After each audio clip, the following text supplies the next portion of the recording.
శుభోదయం. మన ప్రభు అయిన యేసుక్రీస్తు నామమున మీకు శుభములు. ఎంత త్వరితముగా సంవత్సరాంతంలోనికి మనం వచ్చి ఉన్నామో గమనించారా? డిసెంబర్ నెల వచ్చిందంటేనే యేసుక్రీస్తు యొక్క జన్మదినాన్ని మనం జ్ఞాపకం చేసుకుంటూ ఉంటాం కదా. యేసుక్రీస్తు డిసెంబర్ 25వ తారీఖున జన్మించలేదని, క్రిస్మస్ పండుగ చేసుకోకూడదని అనేకులు వాదిస్తూ ఉంటారు. కొందరు క్రిస్మస్ పండుగను వ్యాపార రీతిగా ఊరికే తిని తాగి సంతోషించే పండుగగా ఆచరిస్తూ ఉంటారు. ఈ రెండు విధాలుగా కాకుండా మన కొరకు పరలోకాన్ని విడిచి వచ్చిన యేసుక్రీస్తు జనాన్ని మనం హృదయాంతరేంద్రియాల్లో నుంచి కృతజ్ఞతాస్తుతులు చెల్లిస్తూ ఆయన ప్రేమను త్యాగమును గుర్తించి ఈ దినములలో క్రీస్తు జనన విధానాన్ని గురించి పరిశుద్ధ గ్రంథంలో కనీసం 4 అధ్యాయాలు రాయబడి ఉన్నాయి కాబట్టి ఆ 4 అధ్యాయాల్లోని వచనాలను ధ్యానించడానికి ఇది మంచి సమయం. ఈరోజు నజరేతు గురించి తెలుసుకుందాం.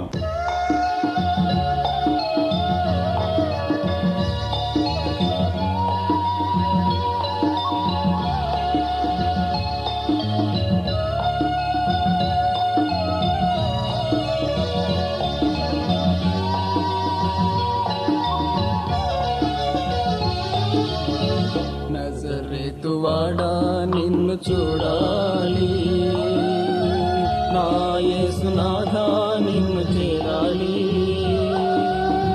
నీదు రక్తధారలే నన్ను కడగాలి, నీదు సాక్షిగా నేను బ్రతకాలి. నజరేతువాడా నిన్ను చూడాలి. లూకా సువార్త 1వ అధ్యాయము 26వ వచనములో 6వ నెలలో గాబ్రియేలును దేవదూత గలిలయలోని నజరేతు ఊరిలో దావీదు వంశస్థుడైన యోసేపును ఒక పురుషునికి ప్రదానము చేయబడిన కన్యక యొద్దకు దేవుని చేత పంపబడెను. ఆ కన్యక పేరు మరియా. గాబ్రియేలును దేవదూత గలిలయలోని నజరేతు అను ఊరికి దేవుని చేత పంపబడెను. ఇశ్రాయేలు దేశములోని గలిలయ ప్రాంతములోని నజరేతు అనే ఒక ఊరు. ఇది ఒక చిన్న పల్లెగా ఉన్నది. గొప్ప ప్రాముఖ్యత కలిగిన స్థలముగా లేదు కానీ ఒక సామాన్యమైన ఊరే. అయితే ఆ ఊరిలో ఉన్న ఒక సామాన్యమైన వ్యక్తిని దేవుడు చూచాడు. ఎవరది? మరియా. మరియలోని ప్రత్యేకత ఏంటి? ఆమె కన్యక, ఆమె పరిశుద్ధురాలు, ఆమె ప్రార్థనాపరురాలు. బైబిల్లోని విషయాలు మనం చదువుతుంటే గమనించగలం. ఆమె దీనురాలు, ఆమె నమ్మకస్తురాలు, ఆమె దేవుని చిత్తానికి తనను అప్పగించుకున్న వ్యక్తి.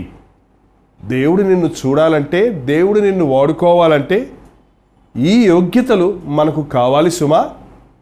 ఒకవేళ మనకు గొప్ప విద్యాభ్యాసాలు లేకపోవచ్చు, అందచందాలు ఉండకపోవచ్చు, గొప్ప కులమో వంశమో లేకపోవచ్చు, ధనధాన్యాలు లేకపోవచ్చు, గొప్ప సామర్థ్యము బలము కూడా నీకు ఉండకపోవచ్చు. కానీ దేవుడు నిన్ను వాడుకోవాలంటే శుభ్రమైన పాత్రలు కావాలి. విలువైన పాత్రల కొరకు ఆయన చూడటం లేదు కానీ శుభ్రమైన పాత్రల కొరకు ఆయన చూస్తూ ఉన్నాడు. మరియా ఉత్తమురాలుగా కనపడుతూ ఉంది. ఆ చిన్న గ్రామంలో దేవుని యందు భయభక్తులు కలిగి తన పరిశుద్ధతను కాపాడుకుంటూ దేవుని మీద విశ్వాసం కలిగిన వ్యక్తిగా కనిపిస్తూ ఉంది. ఆమె దావీదు వంశస్థుడైన యోసేపునకు ప్రదానము చేయబడింది. ఆ దినాల్లో వివాహానికి ముందు ప్రదానం చేసేవారు. ఒక పురుషునికి స్త్రీకి ప్రదానము జరిగిన తరువాత వారిరువురు వేరువేరుగా ఇంచుమించు 1 సంవత్సరము గడపవలసి ఉంది. ఆ సంవత్సరపు కాల పరిధిలో వారు నమ్మకస్తులుగా ఉంటూ, వారు పరిశుద్ధులుగా నిరూపించుకుంటూ, వారు ఒకరి కొరకు ఒకరు ఎదురు చూడగలిగిన వ్యక్తులైతే ఆ తరువాత వారి వివాహము జరుగుతుంది. ప్రదానము చేయబడిన కాలంలో ఏదైనా అపవిత్రత లేక దోషము ఆ కన్యకలో కనబడినట్లయితే ఆమెను ఊరు బయటకు తరిమి రాళ్లతో కొట్టి అవమానపరిచి చంపివేయవలసి ఉన్నది. అట్టి పరిస్థితుల్లో ప్రధానము చేయబడిన స్థితిలో ఉన్న మరియకు దేవుని యొద్ద నుండి వచ్చిన దూత చెప్పిన సమాచారం ఏంటి? దయాప్రాప్తురాలా, నీకు శుభము, దేవుడు నీకు తోడై ఉన్నాడు. మనం దేవుని దయ సంపాదించుకోవటం, ఆయన మనకు తోడుగా ఉండటం ఎంత గొప్ప భాగ్యం. దేవుని యొక్క దయ లేకుండా ఈ లోకంలో మనం ఏమీ చేయలేము. ఆయన తోడు లేకుండా ఆయన కొరకు సాక్షులుగా ఈ లోకంలో మనం జీవించలేము. పాపములో ఉన్న వ్యక్తికి దేవుని తోడు దొరకదు కానీ దేవుని కొరకు ఎదురుచూచువారు, మొరపెట్టువారు ఆయన సహాయాన్ని, ఆయన దయను, ఆయన సన్నిధిని అనుభవిస్తారు. దయాప్రాప్తురాలా, నీకు శుభము, దేవుడు నీకు తోడై ఉన్నాడు. నీవు గర్భము ధరించి కుమారుని కందువు, ఆయనకు యేసు అని పేరు పెట్టుదువు అని చెప్పబడిన మాట మరియకు ఆశ్చర్యాన్ని కలుగజేసింది, కలవరాన్ని కలుగజేసింది. నేను పురుషుని ఎరుగని దానినే, ఇది నాకు ఎలాగూ సంభవించును అని మరియ అడిగినప్పుడు, ఇది పరిశుద్ధాత్మ వలన కలుగును. నీ గర్భమున జన్మించేవాడు సర్వోన్నతుడైన దేవుని కుమారుడు అనబడతాడు. ఆయన తన ప్రజలను వారి పాపముల నుండి రక్షిస్తాడు. ఆయనే మెస్సయ్య, ఆయనే లోక రక్షకుడు అన్నట్లుగా గాబ్రియేలు దూత మరియకు తెలియచేసినప్పుడు ఎంత గొప్ప సమస్యను ఆమె ఎదుర్కోవాలో, వివాహము కాకముందు ప్రధానమైన స్థితిలో ఉన్న తాను గర్భవతి అయితే ఎంత నిందను, అవమానమును, అవసరమైతే మరణమును ఎదుర్కొనవలసి ఉందో ఎరిగినటువంటి మరియ కలవరపడింది. కానీ దేవుని చిత్తానికి తన్ను తాను అప్పగించుకున్నట్టుకు ఇష్టపడింది. దేవుని చిత్తము నా పట్ల జరుగునుగాక అని అర్పించుకున్నది. చాలాసార్లు దేవుడు మనకు ఏదైనా చెప్పినప్పుడు, చేయమన్నప్పుడు నా చేత కాదు, నాకు వీలు పడదు అని సాకులు చెప్తూ ఉంటాం. క్రీస్తుతో సింహాసనం మీద కూర్చోడానికి, క్రీస్తుచ్చే సకలైశ్వర్యాలను పొందటానికి, ఆధిక్యతలను అనుభవించడానికి అందరూ సిద్ధమే కానీ ఆయన సిలువను మోయటానికి, ఆయన కొరకు నిందను, అవమానాన్ని భరించడానికి, ఆయన అడుగుజాడల్లో ఆయనను వెంబడించడానికి ఈ రోజున ఎందరూ సిద్ధం? క్రీస్తు కొరకు నిందైనను, శ్రమైనను భరించడానికి సిద్ధపడ్డవారు సిలువను మోయటానికి వెనకాడరు కదా. అందుకే మరి అన్నది, ఇదిగో ప్రభు దాసురాలను, నీ మాట చొప్పున నాకు జరుగునుగాక అని దేవుని చిత్తానికి ఒప్పగించుకున్నది.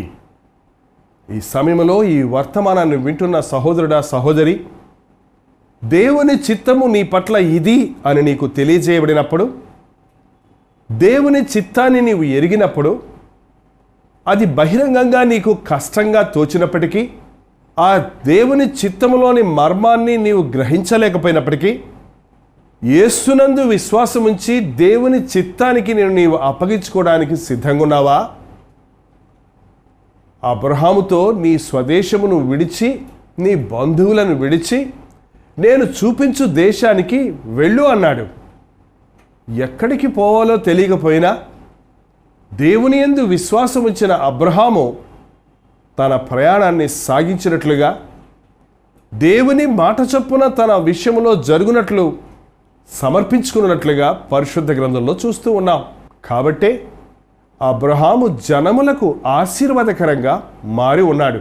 దేవుని చిత్తాన్ని ఎరిగి దానికి మనం లోబడినప్పుడు మన మట్టుకు మనము దీవించబడటమే కాక మరనేకులకు మనం ఆశీర్వాదకరంగా మారతాం. విశ్వాసముతో దేవుని చిత్తము తన పట్ల జరగాలని మరియ తన్ను తాను అప్పగించుకున్నది. అది అందరికీ చెబితే అర్థము కాదని కొండ ప్రాంతంలో ఉన్న ఎలిజబెత్ దగ్గరికి మరియ వెళ్ళినప్పుడు, మరియ గర్భములో ఉన్న శిశువును చూచి ఎలిజబెత్ గర్భములో ఉన్న శిశువు గంతులు వేశాడని, వారిరువురు పరిశుద్ధాత్మతో నిండుకొని ప్రవచించారని పరిశుద్ధ గ్రంథంలో మనం చూస్తూ ఉన్నాం. ఎలిజబెత్ గర్భములో బాప్తిసమిచ్చి యోహాను ఉన్నాడు. ప్రభు మార్గాన్ని సిద్ధపరచటానికే ఆయన జన్మించబోతున్నాడు. 3 నెలలు ప్రార్థనలో మరియ ఎలిజబెత్తో గడిపిన తరువాత తిరిగి నజరేతుకు వచ్చినట్లుగా దేవుని వాక్యంలో చూస్తూ ఉన్నాం.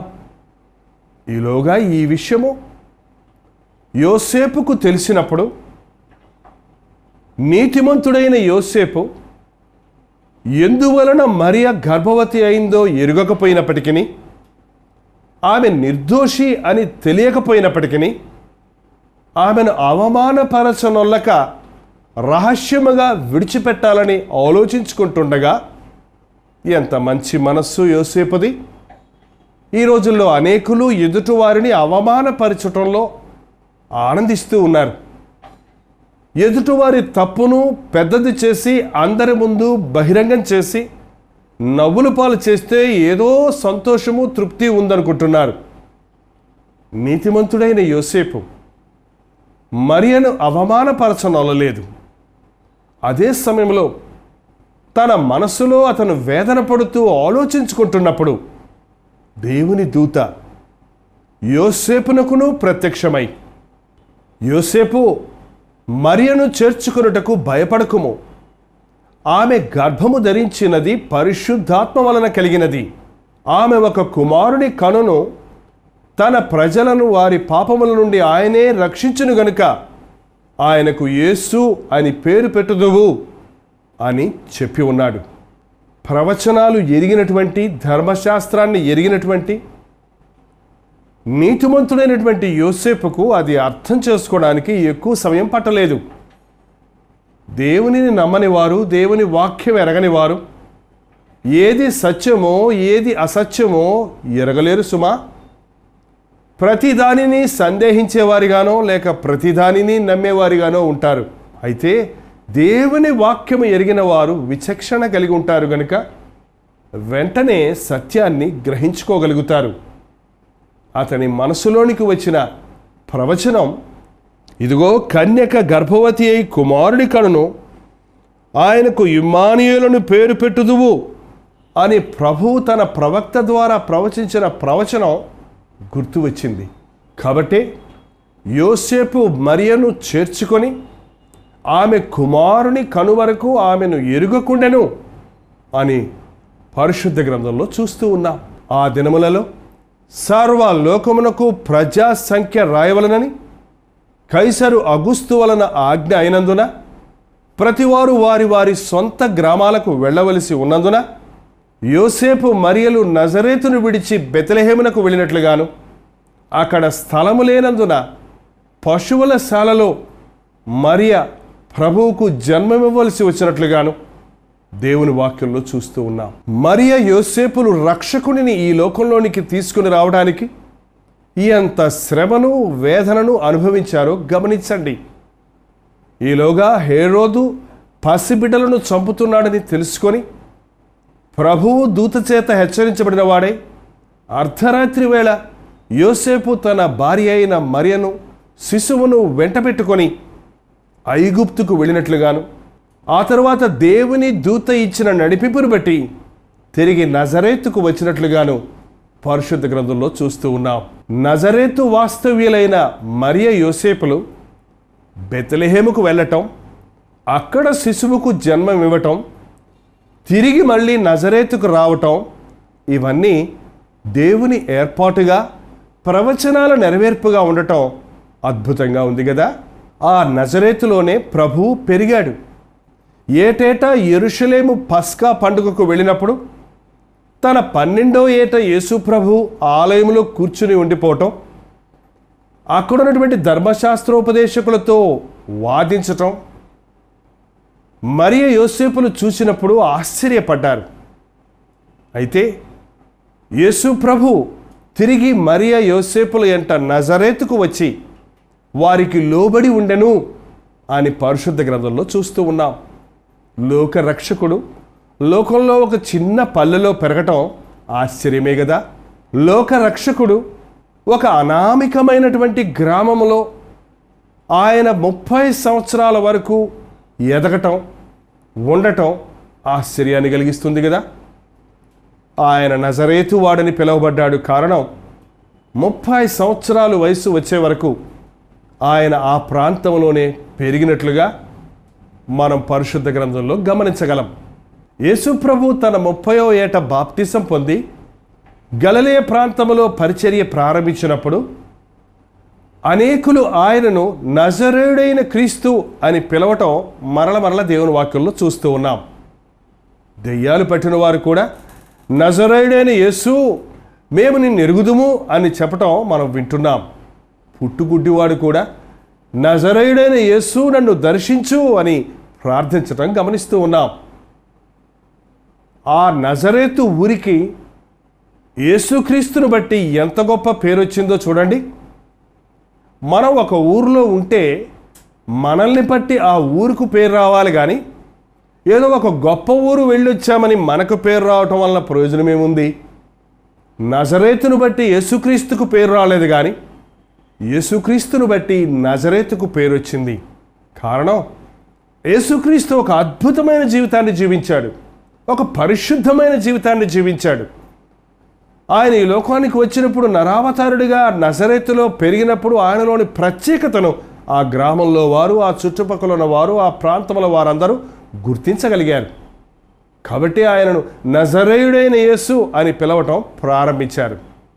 అసలు చెప్పాలంటే నజరేతు నుంచి మంచిది ఏదైనా రాగలదా అని ఆశ్చర్యపోయాడు ఫిలిప్పు. ఆ చిన్న గ్రామంలో నుండి, ఆ తృణీకరించబడిన గ్రామంలో నుండి, ఆ పల్లెలో నుంచి మంచిది ఏదైనా గొప్పది ఏదైనా రాగలదా అన్నంత ఆశ్చర్యం కలిగింది ఫిలిప్పుకు. కానీ ఆ గ్రామంలోనే లోకమంతటినీ రక్షించగలిగిన క్రీస్తు పెరిగి ఉన్నాడని, సకల పాపులకు పరిహారము చేయుటకు సిలువలో తన ప్రాణాన్ని ఇవ్వటానికి వచ్చిన యేసుక్రీస్తు జీవించి ఉన్నాడన్న సంగతి ధ్యానించినప్పుడు ఎంత ఆశ్చర్యం కలుగుతుంది. నీవెంతటి వాడివైనా, నీ ప్రాంతం ఎంత సామాన్యమైనదైనా, నీ ఇల్లు ఎంత చిన్నదైనా, మీ ఊరు ఎంత అల్పమైనదైనా, దేవుడు నీ ఇంటిలోనికి వచ్చినప్పుడు, నీ ఊరిలోనికి వచ్చినప్పుడు, ఆయన ప్రేమ సువార్త నీ గృహంలో ప్రకటించబడ్డప్పుడు ఎంత గొప్ప ఆశీర్వాదం కలుగుతుందో కదా. ఈ సమయంలో ఈ వర్తమానాన్ని వింటున్న ప్రియ సహోదరుడా, సహోదరి, నేను కూడా దేవుని కొరకు వాడబడతానా అనే అనుమానంతో నీవు ఉన్నావేమో. ఒక్కసారి మరియను చూడండి. సామాన్యమైన నజరేతులో పుట్టినటువంటి ఆ మరియ లోకరక్షకునికి జన్మం ఇవ్వటమే కాక తాను జన్మించిన ఆ ప్రాంతమంతటికి ఎంత గొప్ప పేరు తెచ్చిపెట్టిందో.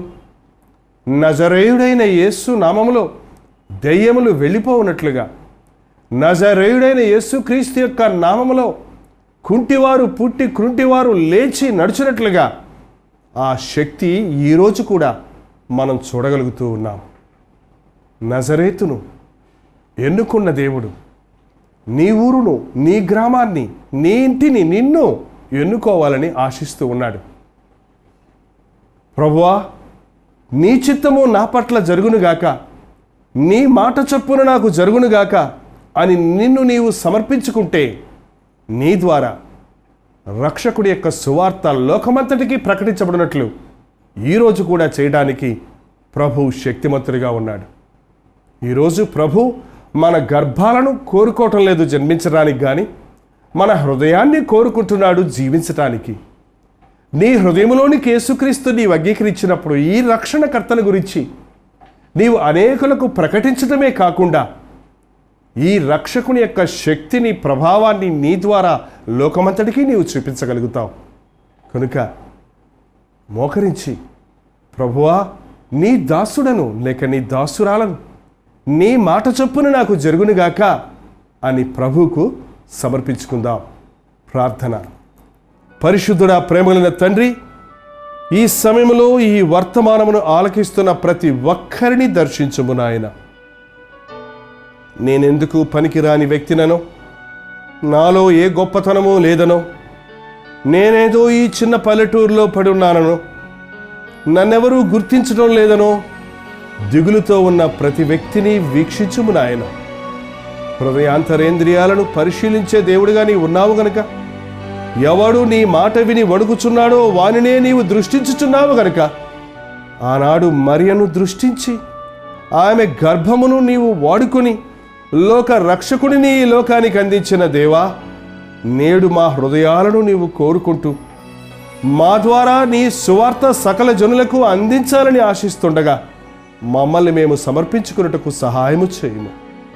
సాతాను కట్లలో ఉండి, దుష్ట సాంగత్యములో ఉండి, పాప బంధకాలలో ఉండి ఎటువంటి ప్రయోజనము లేని జీవితాలు జీవిస్తున్న ప్రతి ఒక్కరిని నజరేయుడైన యేసు క్రీస్తు నామములో విడుదల చేయుచున్నాము. మా ముందున్న కొత్త సంవత్సరములో మేము ప్రవేశించుటకు మమ్మల్ని మేము సిద్ధపరచుకొని సమర్పించుకొని నూతన పదములో నీ కొరకు సాక్షులుగా సాగిపోవునట్లు ఈ కార్యక్రమాన్ని వీక్షిస్తున్న ప్రతి ఒక్కరికి నీ సహాయము చేయమని యేసు క్రీస్తు నామములో అడుగుచున్నాను తండ్రి. ఆమేన్.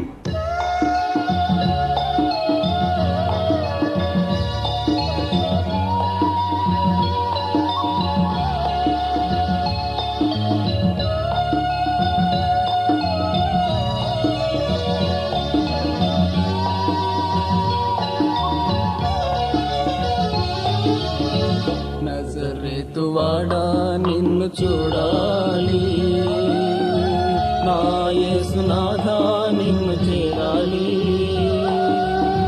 నీదు రక్తధారలే నన్ను కడగాలి,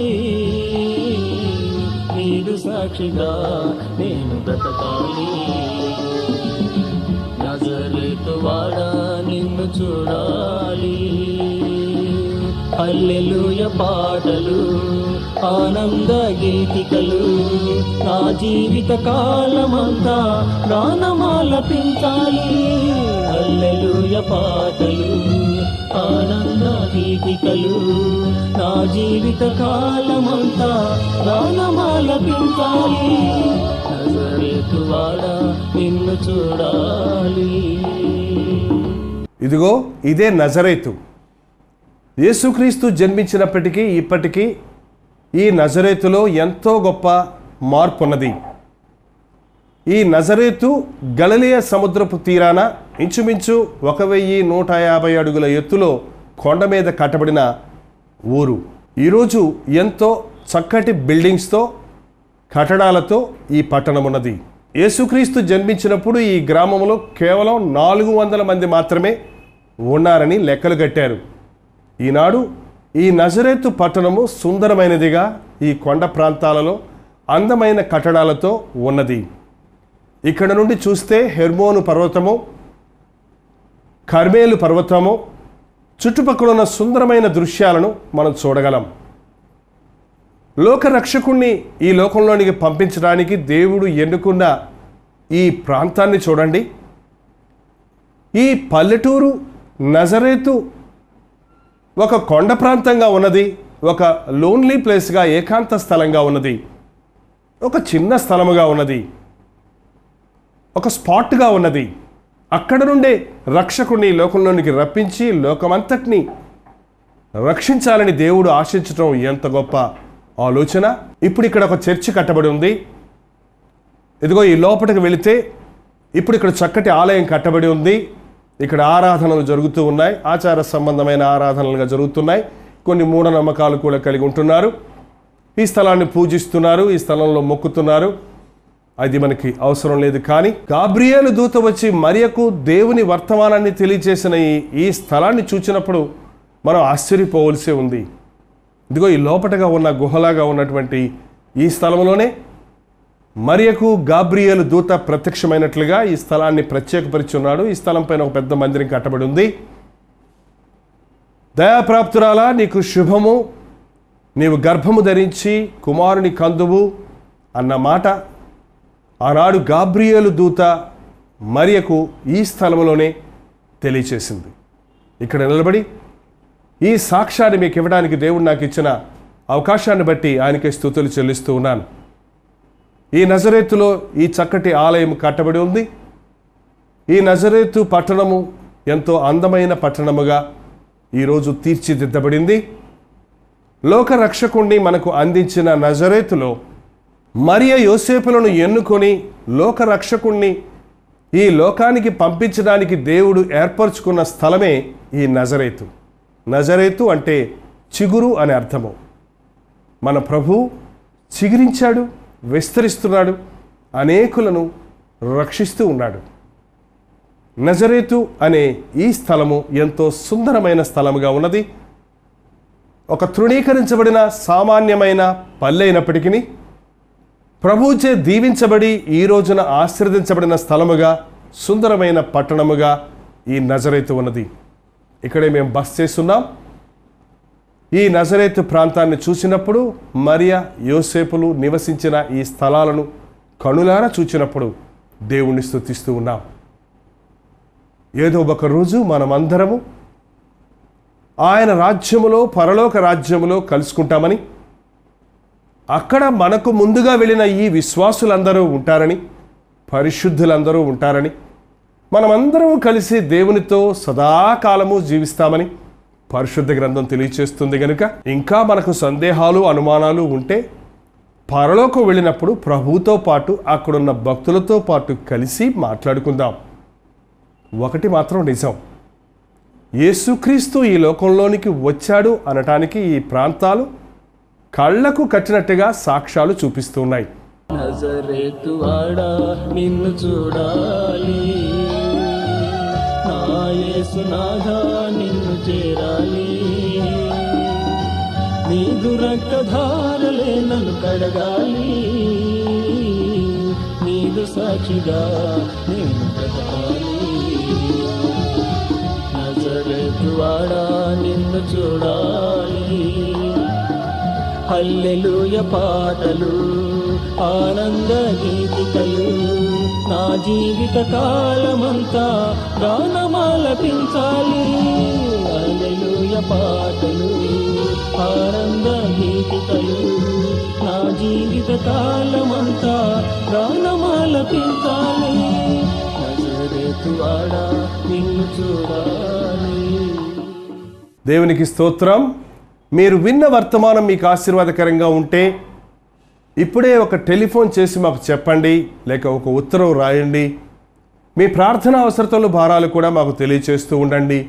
ప్రభు సన్నిధిలో మీ కొరకు ప్రార్థించడానికి మేము సిద్ధంగా ఉన్నాం. ప్రభు చిత్తమైతే 2008 సంవత్సరం జనవరి 14, 15, 16 తారీఖుల్లో విశాఖపట్నంలోని గురజాడ కళాక్షేత్రంలో కల్వరీ ఈవాంజలికల్ ఫెలోషిప్ యొక్క 25వ వార్షికోత్సవ కూడికలను ఏర్పాటు చేస్తున్నాం. ప్రార్థించండి, పాల్గొనండి, అందరికీ తెలియచేయండి.